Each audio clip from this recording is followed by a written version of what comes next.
আমার ভাঙা ঘরে ভাঙা চালা ভাঙা বেড়ার ফাঁকে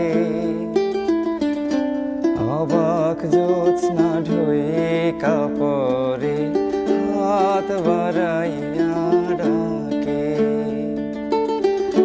হাত ইশারায় ডাকে কিন্তু মুখে বলে না। আমার কাছে আইলে বন্ধু আমারে পাইবা না। আমার ভাঙা ঘরে ভাঙা চা